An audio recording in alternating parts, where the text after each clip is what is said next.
Bueno, y queremos conversar sobre este y por supuesto también otros temas del momento político actual con Julio Izammit, exministro, investigador asociado de Respública, directo desde Chicago. ¿Qué tal, Julio? Bienvenido a Llegó la Hora. Así es, José Francisco. Oye, muchas gracias por la invitación. Un gusto volver a encontrarnos a la distancia, acompañando a todos los que están un poquito en la hora del taco, los que llevan rumbo ahí a prepararse para el partido. Acá es un poquito más temprano, así que estamos a la espera del partido de fútbol. Y como yo estoy estudiando acá en la Universidad de Chicago, ya hay una cierta rivalidad con nuestro... ¿En Chicago están en tiempos de maratón o no es así?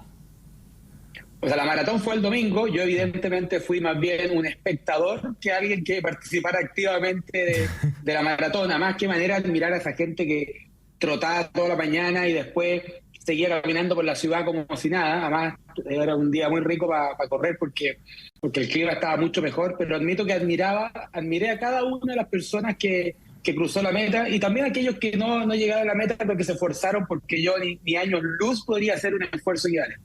Una maratón de Netflix, lo más parecido y que pueda. Pero lo más parecido que hemos estado.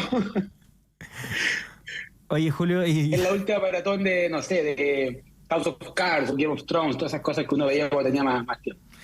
Oye, Julio, y aprovechando que estar afuera te ha permitido un poco ver desde otro punto de vista lo que está pasando. Estamos en un momento importante, sigue avanzando el proceso constitucional, están pasando cosas afuera también. Hubo una declaración del oficialismo de que quieren ir en una lista única para las elecciones municipales. Yo creo que eso además condiciona al mismo oficialismo para el proceso constitucional, porque sería muy raro que ahora quieran dar una señal de unidad y pocos meses después aparezcan divididos para el plebiscito constitucional. ¿Cómo estás viendo tú este escenario, en particular relacionado con la información que hemos conocido hasta este último tiempo? Sí, bueno, oye, la verdad es que están pasando muchas cosas. Acá en Estados Unidos está todo el tema de las primarias presidenciales y también la posibilidad de que el gobierno hace una semana cerrara por esta falta de presupuesto, ¿cierto? Acá cuando el presupuesto se acaba y el límite de la deuda se está a punto de llegar, simplemente el gobierno cierra y empieza a cerrar desde las funciones menos esenciales hacia las más esenciales.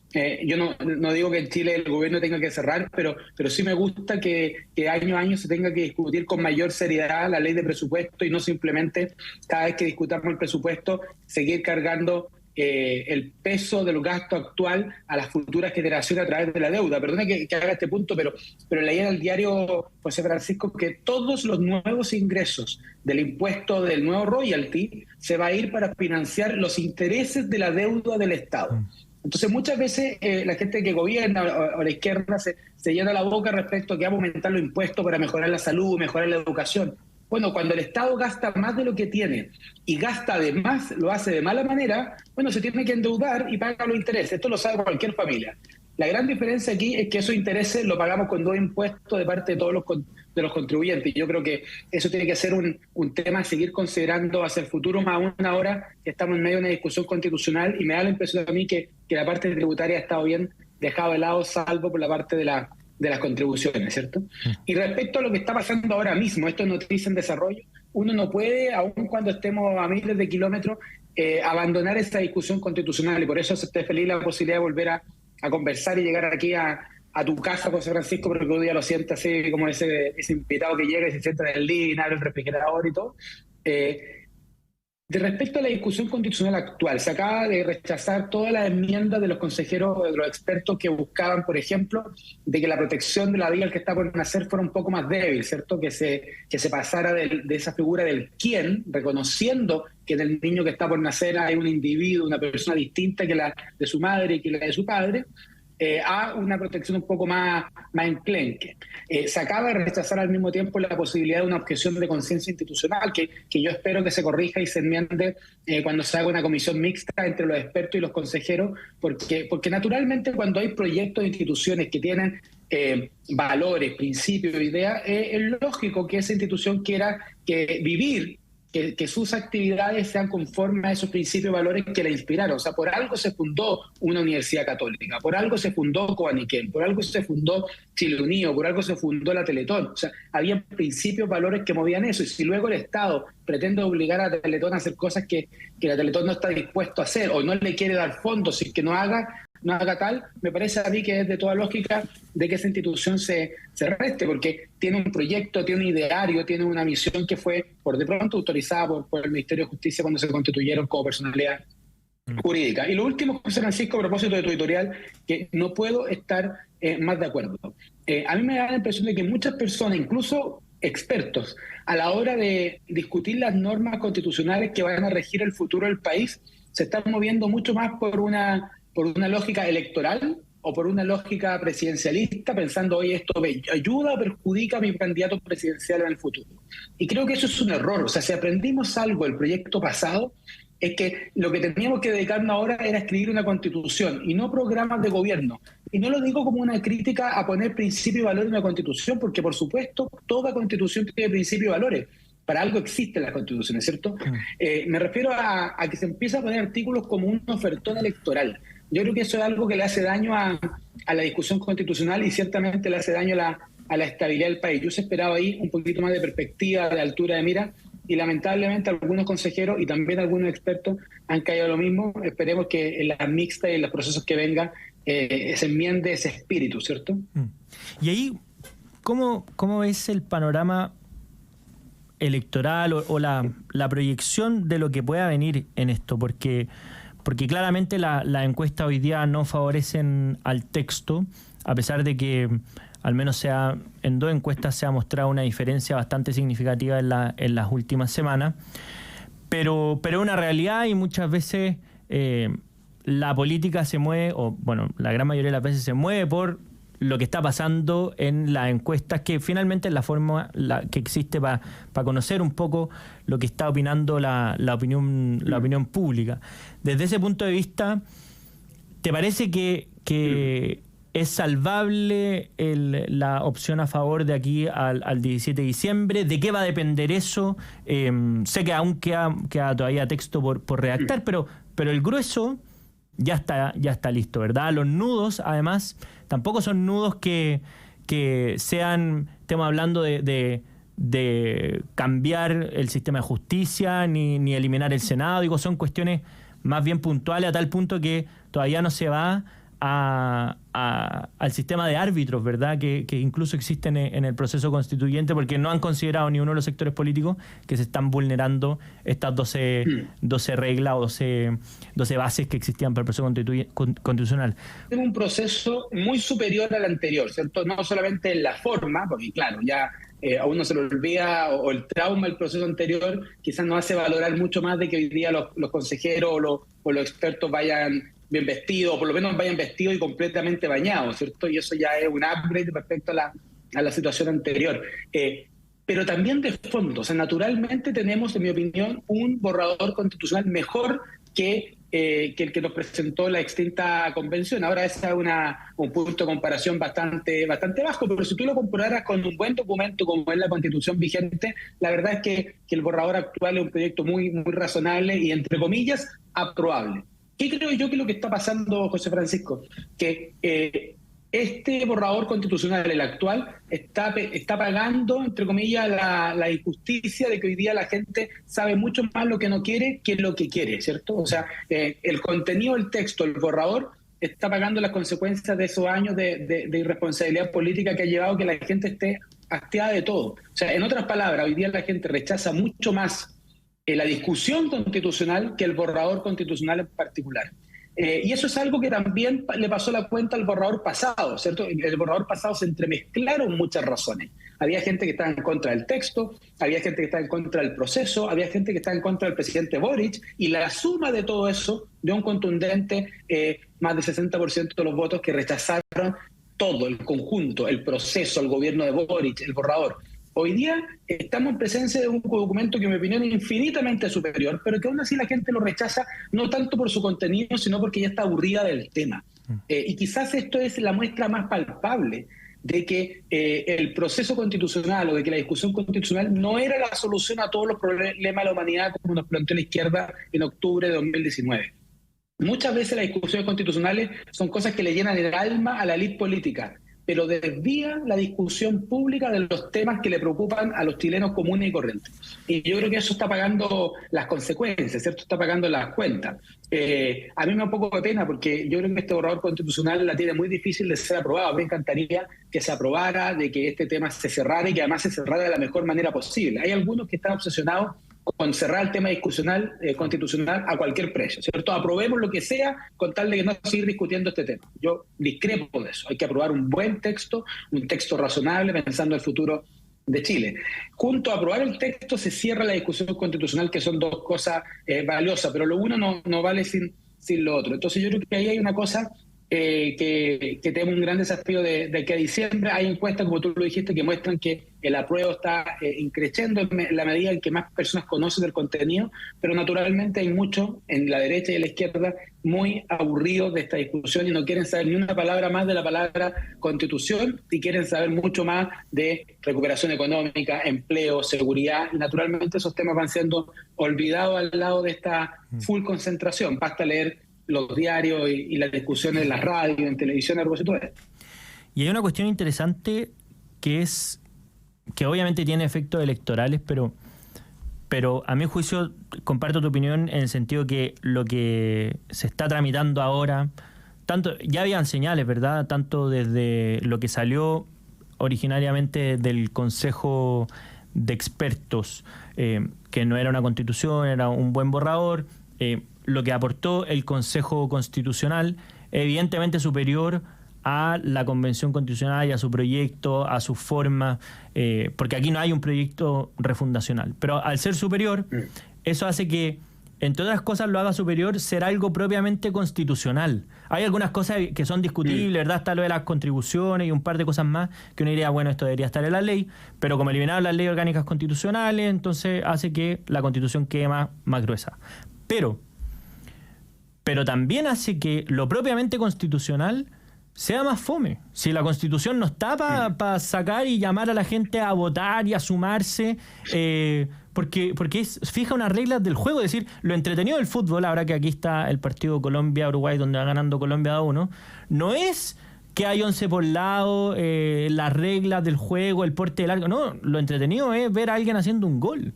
Y para eso es la política, ¿verdad? Y por eso yo creo que hay que hacer un llamado a la responsabilidad de aquellos que le están exigiendo mucho más a un proceso constituyente, a un estándar que jamás tuvieron en el proceso anterior y que finalmente hace como generar simplemente un ambiente de que esto es lo mismo, pero simplemente con buenos modales, cuando evidentemente no es así.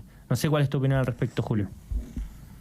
Sí, la verdad es que el ejemplo futbolístico ayuda mucho. Es más, muchas veces el árbitro echa a perder buenas jugadas, ¿cierto? Y muchas veces el juez de línea, cuando marca ese outside, la verdad es que te mata toda tu expectativa y quizás ya gritaste el gol y cuando te dice está outside, bueno, efectivamente te desilusiona.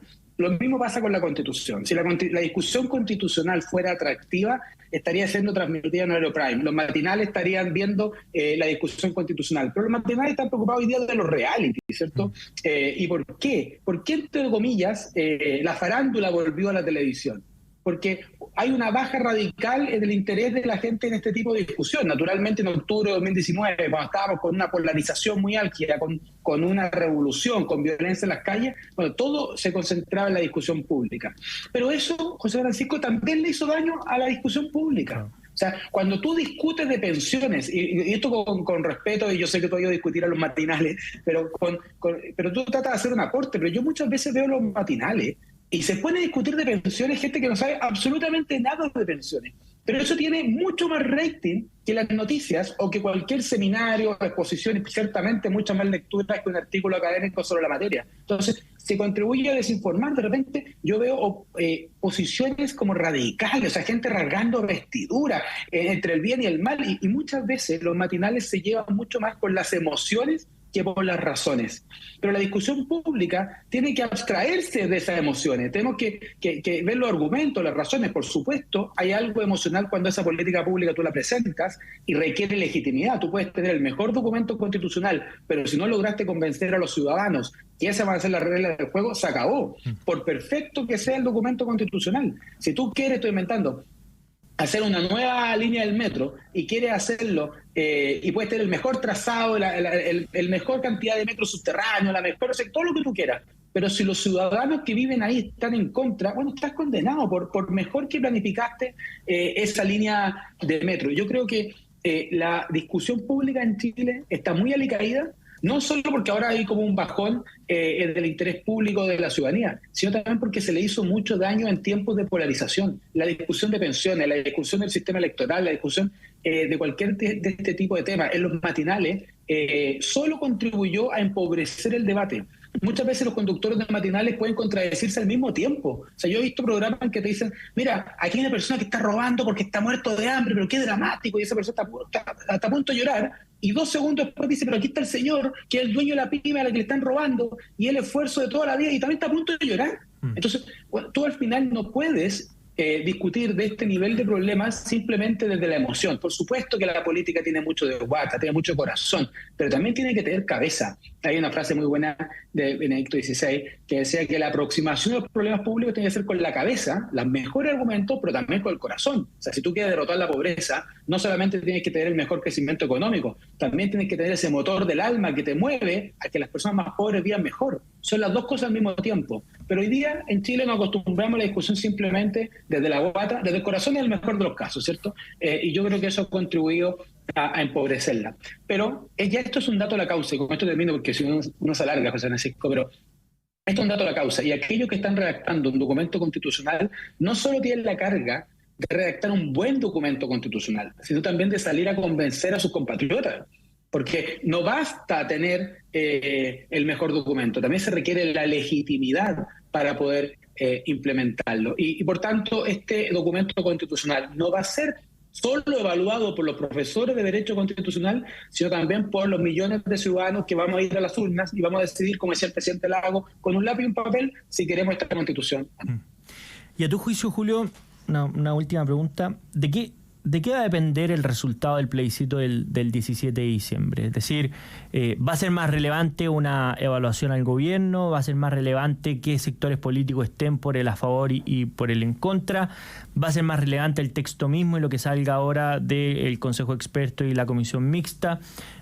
¿Cuál va a ser el clivaje en el plebiscito del 17 de diciembre, considerando sobre todo que quedan cerca de 60 días para esa elección?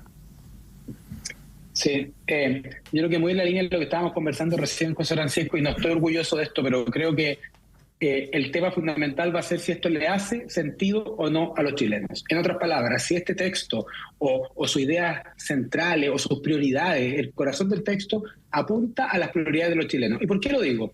Porque la élite política tiene la moral tan distraída, o tiene la brújula tan distraída, que la élite política se va a sumar al carro de lo que digan las encuestas. Y lo vimos así. A mí realmente me dicen, ¿por qué no hacemos estos cambios para sumar a Amarillo o sumar a los demócratas? Yo creo decir que gran parte de la gente de centroizquierda que se pasó al rechazo, algo que valoramos y que por supuesto que era mucho mejor que estén aquí a que estén al otro lado, lo hicieron después de que las encuestas mostraron que la gran mayoría de los chilenos estaba por el rechazo. Si me hubiesen dicho, mira, sabes que el presidente Lago levantó la voz y cuando el rechazo estaba en 20 puntos dijo que no iba a aprobar este texto, bueno, oye, mi respeto, pero todos los que votan con el diario del día del lunes, la verdad es que se van a sumar dependiendo del resultado. En otras palabras, para contar con un acuerdo político más amplio, es mucho más importante del respaldo popular que no. Y lo mismo respecto al gobierno. El gobierno no va a decir pío si es que la gran mayoría de los chilenos va a aprobar el texto constitucional. Entonces es más importante hacerle sentido a los chilenos, al sentido común de la ciudadanía, que a partecitas de la élite política. Oye, entreguemos este artículo con tal de que sumemos los votos de demócratas. Entreguemos este artículo con tal de que sumemos los votos de los amarillos. Entreguemos este articulito para que a ver si alguien del gobierno del presidente Boric dice apruebo. La izquierda en esto va a ser pragmática como siempre. La izquierda más ideológica va a rechazar porque este texto no representa sus sueños y aspiraciones para Chile, por supuesto, porque está muy distante del borrador anterior. Pero los que están ahí al medio, a mí me da la impresión de que más que un artículo o un contenido, es mucho más importante el contenido de la academia que cualquier otra cosa. Y perdón que sea tan sincero en esto o tan pesimista, pero eso fue lo que nos pasó en la experiencia pasada. Hace un tiempo, conversando con Cayetán Álvarez de Toledo, decía, oye, en España están siempre preocupados de lo que... A ver, ojalá que venga Felipe González del PSOE a salvarnos. Ojalá que venga el socialista moderado a salvarnos. Y la gran mayoría de las veces guardan silencio. Si a mí me han dicho, mira, aquí hay una serie de socialistas moderados, aquí hay una serie de personas de centro, personas amarillas, que hubiesen levantado la voz cuando en Chile pretendieron hacer una revolución como la de octubre de 2019, yo te diría aquí, hoy y siempre, mis respetos. Pero la verdad es que guardaron silencio. Y por tanto... ¿Qué es lo que los hizo cambiar de opinión? Bueno, el paso del tiempo, la encuesta, el momentum. Bueno, entonces, dado que ya aprendimos eso, yo te respondo hoy día, José Francisco, que mucho más importante que entregar un artículo es hacerle sentido común a los chilenos, porque eso va a ser determinante aguas arriba. Bueno, interesante análisis directo, en vivo y en directo desde Chicago, Estados Unidos, con Julio Izammit, exministro, investigador asociado a República. Julio, muchas gracias por habernos acompañado en Llegó la Hora. Muchas gracias, José Francisco, y estoy muy agradecido al CERVEL porque ya me llegó mi cartita de que puedo votar acá sin ningún problema, así que voy a ser parte de la decisión y hay que votar en conciencia si este es el mejor proyecto para Chile. Bueno, gracias, José Francisco, nos vemos. Buenísimo, un gran abrazo. Nosotros nos vamos a una breve pausa, ya a la vuelta vamos a conversar sobre economía, jueves económico, con el economista Alejandro Mico. Volvemos en un par de minutos, no se vayan.